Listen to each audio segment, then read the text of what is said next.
And one of the first ways that Vicki and I, when we came in this Messianic direction, when we started looking at it, some of y'all have heard me talk about this before. We described what it was like coming to this perspective using a puzzle, and what it was kind of like. And this is kind of going to go in the background, but one of the weird things about this whole situation is, imagine somebody taking a puzzle, and the biggest one I had, I think, was 400. We might have a smaller one, but imagine or a bigger one. We may have somebody taking a large puzzle and essentially dumping it out on the table, right? And so here, I want you to put that together, but I'm not going to let you look at this. I'm going to keep this. Now imagine that's like a 1,000-piece or a 5,000-piece puzzle. The catch is, they're keeping that box top. It's hard to do a puzzle when you don't know what it looks like. Now, I can do some of it, right? I might be able to find some of the edge pieces. I might be able to find a few sections here and there, but I have a hard time putting the whole thing together because I don't really know what it's supposed to look like. And see, I've already almost committed a catastrophe. Because what happens when you miss a piece? It kind of ruins the whole thing, doesn't it? But when you have this puzzle, I can get these little bits of it, but I have a hard time putting the whole thing together. It's frustrating. It's slow. This guy is pretty amazing. That's me, essentially. That's us trying to figure out God on our own. We have no idea who He is. We have no idea what He looks like. But to help us out, in this process, imagine somebody giving you a box top that's similar, that's almost right, but it's not quite the same thing. So maybe it will help me get a little bit more. Maybe I can fill in a few blanks, but I'm really struggling to get the whole thing to line up. I'm doing better, but I'm still frustrated and struggling at times. That's what it was like for us in many ways in our traditional growing up in church at times. There were always some concepts and always some ideas that didn't fit neatly into my nice little denominational box. Has anybody else had that trouble? Where you read some things, there's some passages, there's some teachings, I don't know what to make of that. It doesn't make sense as I'd always been taught. But coming to this Jewish approach to the Scriptures, the Messianic perspective, it's as if somebody finally came along and gave me the original box top.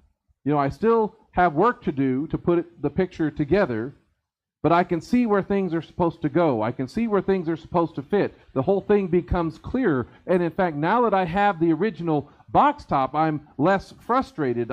Instead of it being slow going, I'm more excited to see how the puzzle is finally coming together. Things that used to have confusing answers and inconsistencies become consistent. That's really what this walk has been like. We read the Scriptures, we try to make sense of it, we try to put it together. Anybody else have trouble with that sometimes? We try to make sense of God, of what He's telling us, what He expects of us. Then we sometimes have to explain the puzzle and our struggle. This is coming together up here as a picture of the Exodus.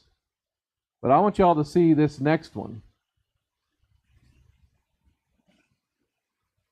This is like a 45,000-piece puzzle.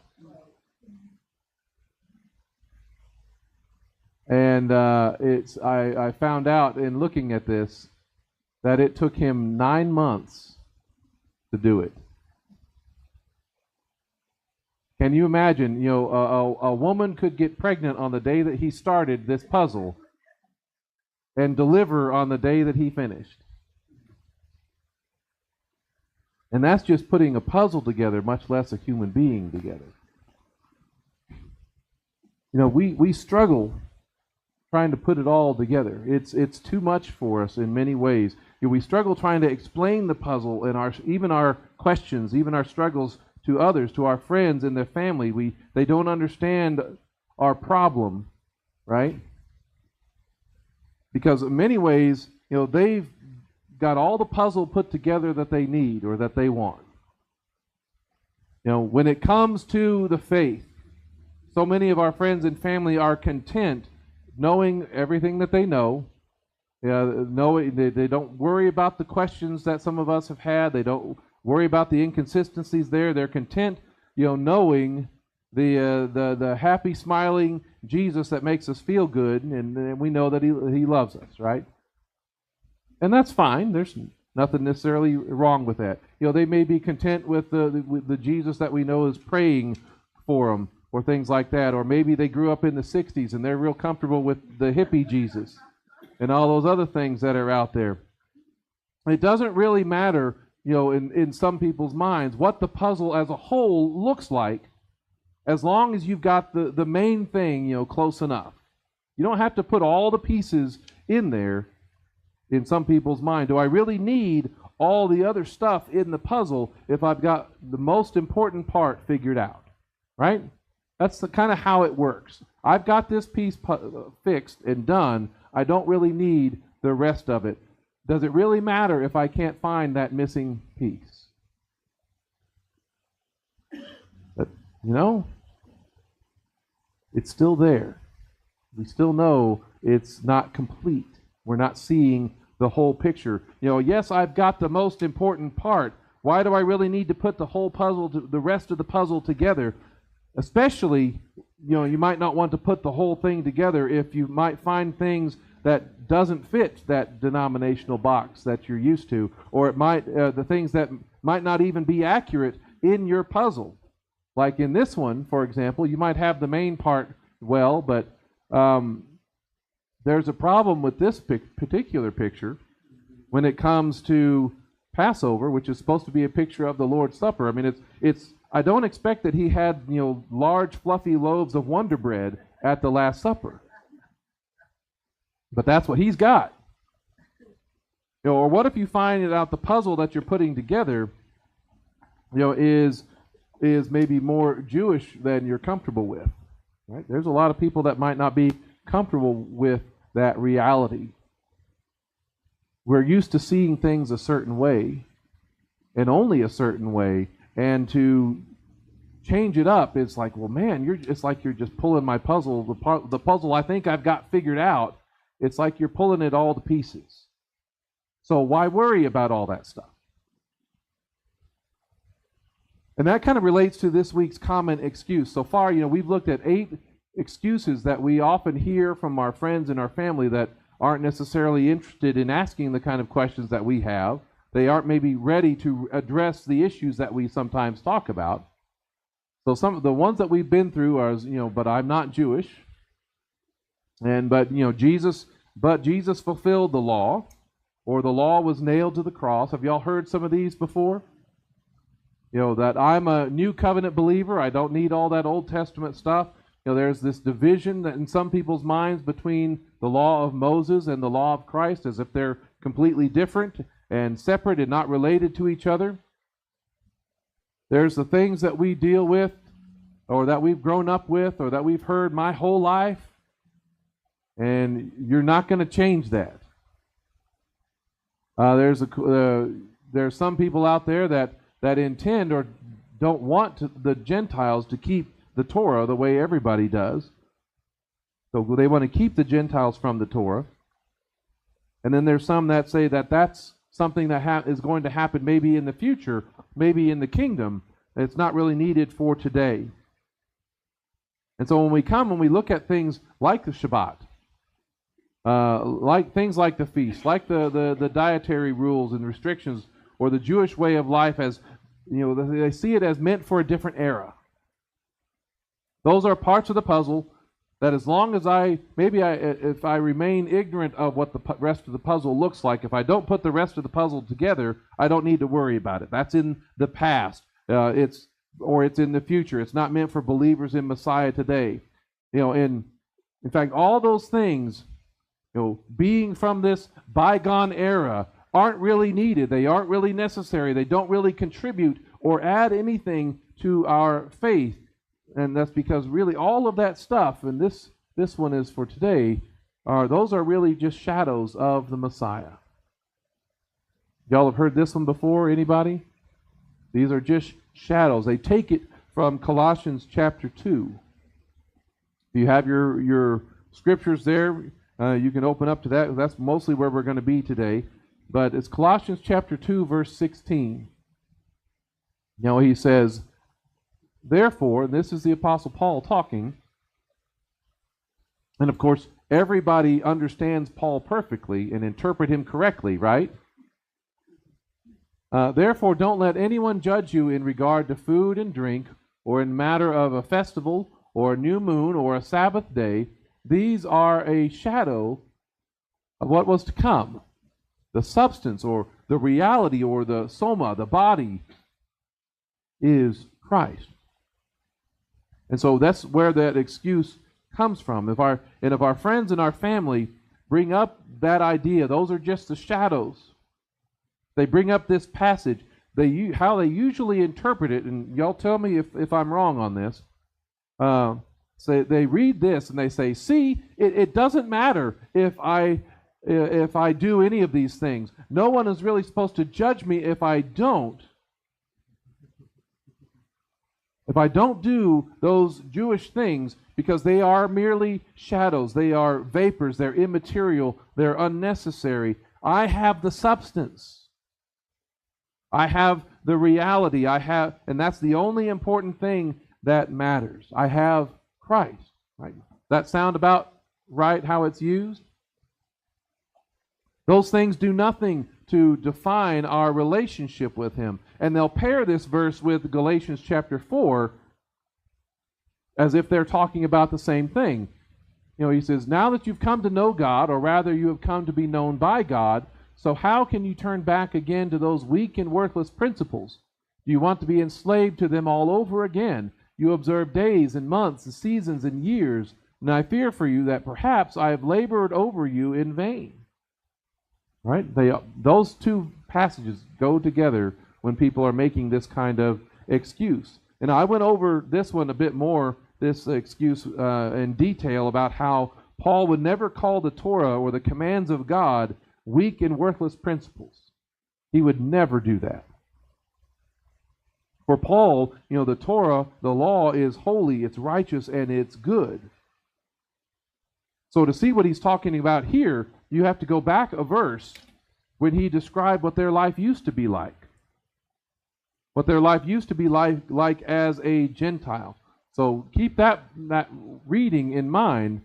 The previous verse says, but at that time, when you did not know God, when you were still living in your pagan world, your pagan upbringing, your Greek or your Roman or whatever background you happen to have, he says, you served those who by nature are not gods at all. Right? That was their previous life, but now indicates that something has changed. And what has changed is that they have come to know God. They've come to be known by God.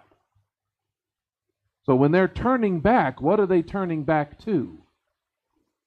They're turning back to their old way of life. Right? They're turning back to what they were before. The weak and worthless principles reflected in these terms, these generic terms like days, months, seasons, and years, are referring to that pagan cycle of worship that they lived in, that they operated in, that they functioned in when they were apart from God, when they were without hope, without God in the world, without any influence of the Scriptures, the Tanakh. That way of life is not worth turning back to. That way of life is worthless, and these Gentiles should not go back to them for any reason. So they're using very generic statements about the days, about the months and the seasons and the years, whereas the Colossians 2 passage uses very specific biblical terms and describes the way of life of someone who has taken on these practices. Right? The Gentiles didn't worry about these things at all. They didn't worry about the food or drink or what we should or shouldn't eat in that sense. They didn't worry about the festivals or the new moons or the Sabbath day. Those are the Jewish things. Jewish people, when you read this, it's not the Jewish people that are doing the judging. They're not judging the Gentiles for taking on these practices. It's their old life that's trying to judge them. It's their old connections, the old principles, the old powers and authorities that are doing so. It's their friends and family that are criticizing them for joining for what is in their mind, some radical new religion. Here we are as Gentile pagans. We believe in many gods, right? What are you talking about? You only want to worship one God. That's nuts. You're going to tick off all the rest of them. Oh, raised from the dead? Man, I thought you were smarter than that. Why deny yourself foods and things that you used to eat at all of our celebrations and all of our parties? Why do you even have a different holiday or change everything for one day a week? Who does that? And I can understand those weird people doing that, those Jewish people that kind of show up and do their own thing. I can understand them doing it, but you're one of us. Why are you joining in with them to do that kind of stuff? See, it was the Gentiles judging these new believers in Messiah. And it's not just their friends and family, it's even the government. The powers and the authorities that had a problem with what they were doing. Because, in the Roman world, Jews had special privileges. They were given a level of legal autonomy to deal with some of their own people. They were exempt from certain civil responsibilities like sacrificing to all of the other gods. They were exempt from certain taxes. Right? I mean, can you imagine a government having problem with people suddenly saying, I'm exempt from all those taxes? They were also exempt from military service requirements. So here you have the Roman authorities seeing some of their citizens who used to be good, faithful participants, taxpayers, and soldiers, looking at them and saying, you know what, I don't think you really believe that stuff. I think you're just joining this group to get out of paying your taxes. I think you're a coward trying to get out of registering for the draft. Right? That's the kind of stuff that they were coming up against. And you can tell by how Paul uses that word, therefore. All the stuff that he says about food and drink, fast days, new moons, and Shabbats is built upon a point that Paul has already said, or even what he just said. Right? That's what the therefore is for, right? It points you back to something that's already been said. Most of his audience in reading Colossians were Gentiles, and he had never met most of them. He's heard about their faith when you go back and you read chapter 1. He's prayed for them. He's hoping to see them and come visit them someday. But he's in prison right now. He's talked about the kingdom of darkness and being rescued, how they've been rescued from the kingdom of darkness and delivered into the kingdom of Messiah, the kingdom of the Son, who has redeemed them. He's talked about the mystery that is this Jewish Messiah being open and available to all the nations, to the Gentiles. He's talked about deception that is rampant and all of these different philosophies and fine-sounding arguments being recaptured by that kind of stuff, being captured by the traditions of men and the basic principles of this world. See, these Gentiles are feeling the pull of their old way of life and their old thinking, because when you're coming out of that stuff, does that stuff make more sense than the new stuff you're trying to learn? A lot of times your old way of thinking still works up here. even though you don't really believe it like you used to. Their futile way of life, back when they were dead in their sins, still makes sense and still has a draw. But they've been brought to life by faith in Messiah. And all of the charges, all of the accusations, all the sins of our past, all of the legal claims or expectations, obligations, responsibilities, all the crimes of sin that accuse us, died, Paul says, as symbolized by our burial with Messiah. And they no longer have a basis or of claim on us. They no longer have a power or authority on us. Their legal case, the basis of accusation, has been lost. And even that government authority over you has been lost because you are a new creation. You were far off and distant from God, but you have been brought near, and your identity has changed. Yeshua has dismissed any legal accusation that the enemy can use against us because of our previous life before being redeemed. That's what that therefore is for.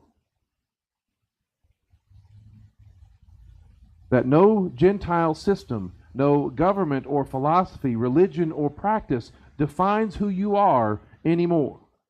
Our minds have been renewed. Our walk and way of life has changed. We have been buried with him in baptism and raised to walk in newness of life. That's that famous Baptist phrase that I've used many times myself. It says, when you back up a verse, he says, he disarmed the rulers and authorities and disgraced them publicly. He triumphed over them in him, in the cross. That's why they don't have a place of judgment over you anymore. That's why you shouldn't be concerned about what they say or what their opinion is. God's record of our debt. We talked about this last week. That ransom that we owe has been paid. And in so doing, all the claims of the kingdom of darkness, all the claims of the enemy against us have been negated. He has triumphed over this world and all of its claims. And so we all, Jew and Gentile, are now free to worship God and follow his commands and keep his ways because we're now citizens of the kingdom of God. You're no longer a citizen of the kingdom of darkness. You're a citizen of the kingdom of Messiah. And in this kingdom, in this new citizenship, you live by his Torah, where you keep the Torah of what he mentions here in verse 16. Of things with the food, starting with the basics that the Jerusalem Council in Acts chapter 15 talks about. Food that you know has been sacrificed to an idol. Meat, eating things that have been strangled to keep all its blood in the meat, or drinking the blood. That kind of stuff. That's not for you anymore. And as you go to the synagogue every Shabbat and as you hear Moses, you're going to learn more. So as citizens of Messiah's kingdom, both Jew and Gentile, they're going to keep the Lord's feast together, like Passover that's coming up, like tabernacles, the new moons you come together. They rest on Shabbat, even if that was not the way they used to do it. Even that's not what their life was like before. You have a new citizenship. You have, in the Commonwealth of Israel, you have a new family and a new household. And whether the present system of this world recognizes the change or not, who does? Who does recognize the change? The one who made the change. The one who had the authority to declare that you are now, by faith, a part of the faith. You've been justified, made righteous by faith, just like Abraham. God knows. And so these Gentiles have changed the way they eat and the way they drink, or what parties and festivals and celebrations they go to. They've changed how to honor God. These Gentiles have started keeping Shabbat. They've started doing things like the new moon. And it's not the ones that you have joined that are judging you. It's not your new family that are judging you. It's not your fellow believers in Messiah that are giving you a hard time. It's not supposed to be. It's not even Jewish people who are passing judgment on these Gentiles. It's their old life that's judging them. And Paul is telling them, that's not your problem anymore. No, that is not your concern, what they say about you. They can think you're nuts. But it's Messiah's opinion that matters. They may think that you're bringing the wrath of the gods because you're not joining them in worshiping them in their temples anymore. In today's world, you're spitting in Jesus' face by not celebrating the incarnation, the birth of Messiah the same way. You're not celebrating the resurrection the same way that we've always done it. And they'll say even those Jewish things are rejecting Christ, not honoring him. Because after all, when you think you've got the most important part of the puzzle, you don't really need all the rest. Those other things, the rest of the puzzle can even distract you from focusing on Jesus. But is that really true? I mean, is it true that the rest of the puzzle takes away from him? Or does it actually focus us toward him? You remember Romans 10:4, Messiah is the goal of the Torah. You think of John 5, where Moses wrote about Messiah, that if you believed Moses, you would believe Yeshua more, not less. It doesn't help that we don't understand what Paul means when he's talking about the shadow. See, when you see the rest of the picture, the whole picture, it's actually focusing. Everything is going in toward him. See, when it says, don't let anyone judge you in regard to food and drink or the matter of a festival or new moon or a Sabbath day. These are a shadow of what was to come. The substance, the reality, the body.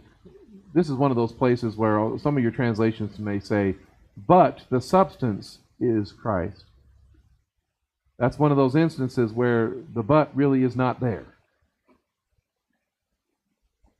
Just like in John chapter 1. We've talked about that one before. See, we think Paul's use of the shadow, these are a shadow of what was to come, and it's not really supposed to be past tense. These are a shadow. We think of the shadow as something negative. We think of the shadow as something that it's not the thing is itself, and therefore it's worthless. But that's not what he means at all. Because when you think about a shadow defines nearness or closeness or proximity. Right? If you're going to be in something's shadow, how close do you have to be? Depends on how tall or large the person is, or even it depends on where the light source is in the sky, the kind of shadow that it's being cast. If you're really close to it, or if it's straight overhead, your shadow might not be too big. Other times, I read something on this about Mount Fuji over in Japan. At certain conditions, that the shadow cast by Mount Fuji in Japan is like 100 miles long. To be in its shadow, you have to be close. The shadow also defines which direction to go in order to get closer. If you know where the shadow is and what the lie of the shadow is, okay, if I keep going that way, I'm not going to reach it. But if I go that way towards the shadow, I can make little shadow puppets over here for this side. It lets you know which way to go. It also defines the appearance in order to recognize it when you get there. When you think about this, what can you tell me about this man? Where is he? On the grass, thank you. Can you tell anywhere he is on the planet? Anything that's near him or around him? Can you tell any of that from this picture? What about this man? What's one thing that you can say for sure is near him? A tree, right? Well, why is he in the shadow as opposed to out in the sun? Why would that matter out in the desert? Because it kind of looks where he's at. Actually, a Bedouin out there. You know, out in the desert, they think of shadows much differently than we do. Because a shadow in the heat of the day, that saves your life. You know, that drops the temperature upwards of 20 to 30 degrees being in the shade. The shadow saves your life. Now, you can't tell with this particular picture, you can't tell what kind of tree it is, right? But, you know, certain shadows, you can tell what kind of tree it is, and it might even give you a sense of where they are. What kind of tree is that? Where might they be? They might be in a tropical place, a warm place somewhere, right? Might even be in Miami. They might be on the beach somewhere, sitting under a tree like that, like some people we know. They might be in Israel. You know, we can tell, we get something just by knowing the shadow. We get some sense of things just from the shadow. Sometimes, without the shadow, if you don't have the shadow, you have no idea what you're looking at unless you have the shadow. There's a famous picture that's been around at least, I think, 10 years or so. Y'all recognize this one? Y'all seen this one before? What are you looking at? You're looking at camels. How do you know that? The only way you know that is because of the shadow. Because the picture is taken straight above them, and the little white dashes are the animals themselves. And from the elevated position, you couldn't tell what that thing was. Only because of the shadow do you know that you're looking at camels. Remember, the shadow defines things like proximity, because to be in the shadow means you have to be close to that thing. The shadow will point us in the right direction to find it, to get to it. The shadow also helps identifying the thing, even helping identify what is making the shadow. Think about this question. Where are these people that I'm about to show you, and what are they looking at? Do you know? Where are they? I'm getting a bunch of answers here. They're looking at what? They're looking at the Statue of Liberty. And where are they? Ellis Island, right? You know exactly where they are on the planet because of the shadow that they are standing in. To be in somebody's shadows, you have to be very close to it. And from what I understand, some of the things that I've read before, this is also language of a disciple to their rabbi. That they want to be so close to their rabbi that they're always walking in their shadow. And so they do everything that their rabbi does, the way their rabbi does it, when their rabbi does it, so they can always be in their shadow. You know, we would say today things like, I'm just following in their footsteps. Right? It's not much different than saying I'm in their shadow. There's more to this word about shadow than we realize. You know, we think about it, it's this Greek word here, skia, shade caused by the interception of light. You know, it's an image that is cast by an object. But it also says it represents the form of that object. You know, so if the Statue of Liberty is casting a shadow, it's not going to make the shape of a tree. See what I'm saying? It's going to define what is creating the shadow. And so from that, it's also used as the idea of making an outline or a sketch. Yeah. Very good. I didn't even think of that. Now, and then here's a word that, if anybody knows this word, I'm going to have to give you a piece of candy that I've got back here. Adumbration. Anybody, any takers? Anybody know what that one is? Well, don't feel bad, because if I didn't have the definition there laid out for me, I wouldn't have known either. But this one's really interesting. It's a word that means suggesting or hinting at something that will happen later. And it's acting as a precursor or a foreshadowing. Some of your translations will reflect that understanding, like the TLB, the one we usually use. Don't let anybody pass judgment on you in matters of food or drink or respect to a festival or new moon or Shabbat. Though these are a foreshadowing of things to come. This is where that but really isn't there. The reality is Messiah. And there's two ways that you can look at this passage and try to understand this foreshadowing. The first way is that Paul could be talking about the judgment that is coming your way. Right? He could be referring back to that. Don't let anyone pass judgment on you, because guess what? It's going to happen. You know, what did Yeshua talk about? Is in this world you will have trouble, right? And tribulation. If it hates you, remember that it hated me first, right? He's made that very clear. You're going to be judged for your way of life. You're going to be judged for your belief and your loyalty to Messiah. You know, the old way, the old relationships are going to try to judge you and pull you back to what makes them more comfortable. But there is no substance to their judgment.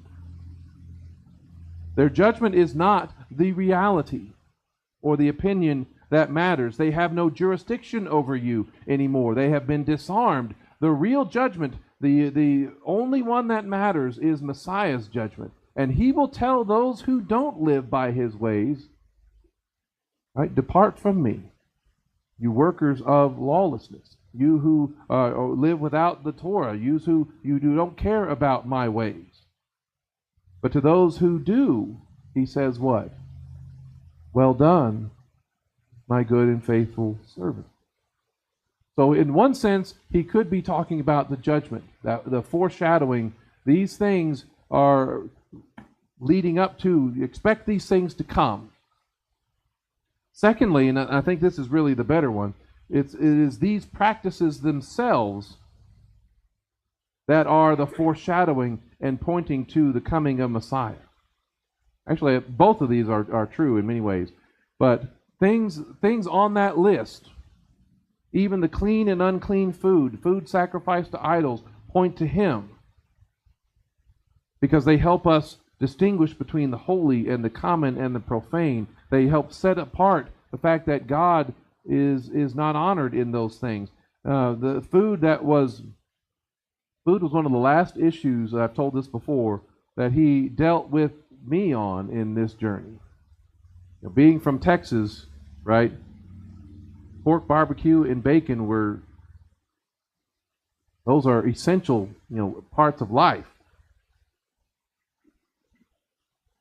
And I know not everybody in here is in the same place, so let me just say this in the sense of, first off, does God have greater knowledge and understanding than you or I do for what makes up good food? Does he have greater knowledge than us?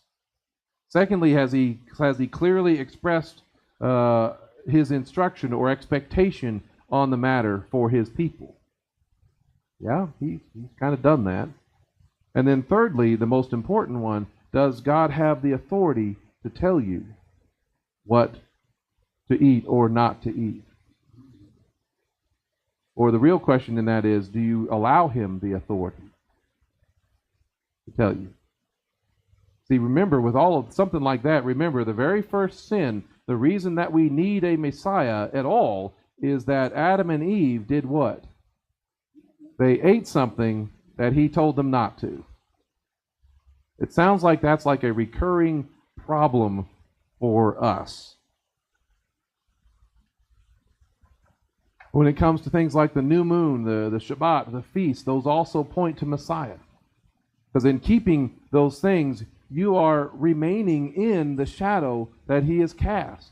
It's the shadow that even starts from the light of creation, moves forward to Abraham, Isaac, and Jacob, to Moses and Mount Sinai, to the nations, to the nation and the nations. And these things, particularly the feasts, build in God's people an anticipation of the coming deliverance and redemption of Messiah. You know, keeping Passover with the blood of the Lamb covering our sin, with the unleavened bread, it so pointed to Messiah that in Yeshua's last gathering with his disciples, that the Last Supper, he was able to pick up a piece of bread off the table and say what? This is my body, broken for you. He was able to pick up the cup after the meal, the cup of redemption, and say, you know, this cup is the new covenant in my blood, poured out for you. Passover didn't push them away from Messiah. Passover brought them closer to Messiah. It helped them recognize him. It helped them identify him. Keeping Passover, keeping the other feasts, Shabbat, puts us in his shadow. And we want to take refuge under the shadow of his wings. You know, because Yeshua longs to gather us together under his wings as a hen does her chicks. The question is what? Are we willing? So the chicks get in the shadow under the protection.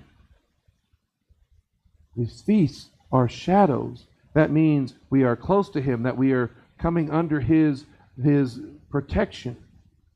That means we know where to go to get to him. That means we can better identify him, because it all points to, it all foreshadows him. You know, we first started keeping Passover as a family, me, Vicky, Gabriel, and Mariah, so we could get a better understanding of communion. Do you think it worked or not? Oh yeah, it worked a lot. The bread and the cup mean a lot more than they ever did. You know, the bread and the cup are like step 6 and step 10 out of a 15-step process. You know, those are pieces in a larger puzzle. And yes, you can appreciate them, you know, by themselves. They have meaning and then significance, and they have beauty by themselves, yes. But they make more sense. They are given more beauty, more meaning in the larger context. Because God has been pointing to Messiah all along. You know, keeping Passover today helps us connect not only backwards, you know, to the faith of the past, to the patriarch, to the people. It helps solidify and certify God's faithful deliverance, so that we are reassured not just for what he has done, but we're also more confident in what he's going to do.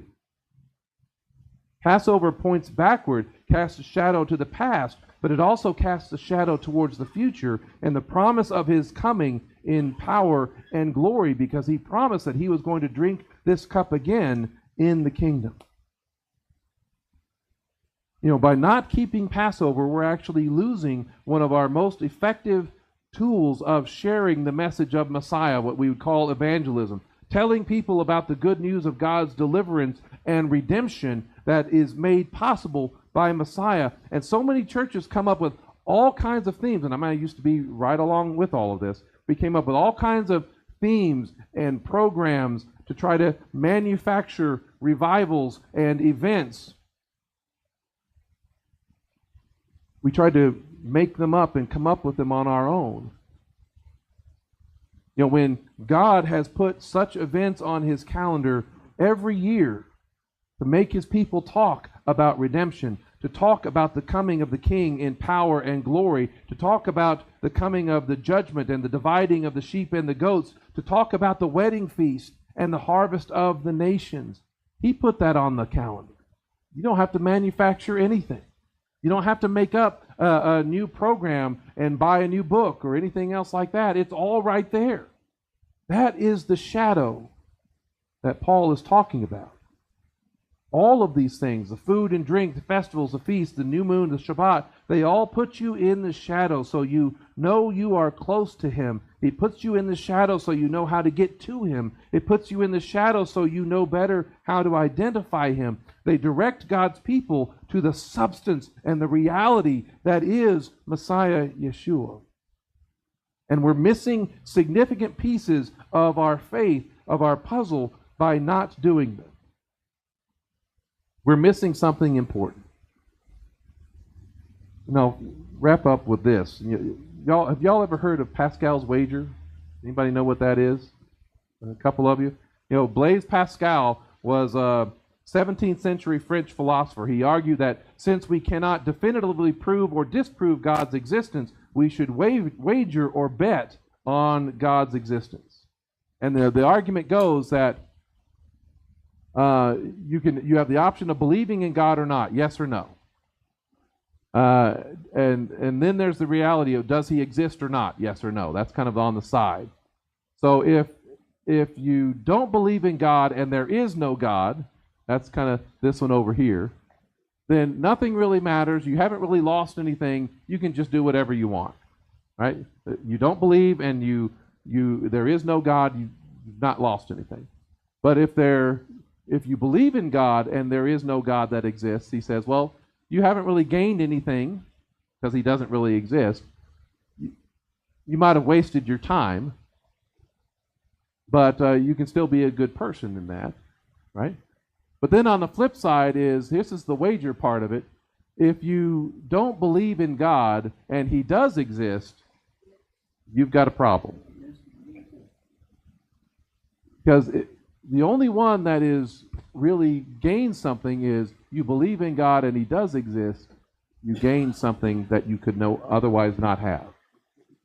So that's the wager that he puts out there. Okay? That makes sense so far? You're betting on the fact that He does exist. Because if you're wrong, you're up the creek. Put that in the concept of the feast. Should I keep the feast, yes or no? That's the option, right? Should I keep Passover? And then there's the issue of the question of the shadows. The shadows are beneficial for the believer, yes or no? Right? So it's the same kind of wager. If you don't want to keep the feast and the feasts have no benefit to you, right? You haven't really lost anything. You're not doing them. They mean nothing, so nothing changed. But if you want to keep the feasts and they still have no value, if they don't mean anything, but you're doing them anyway, you still haven't lost anything. You might not have gained something. You might have wasted your time in doing them, right? But you haven't really lost anything in doing them. With me so far?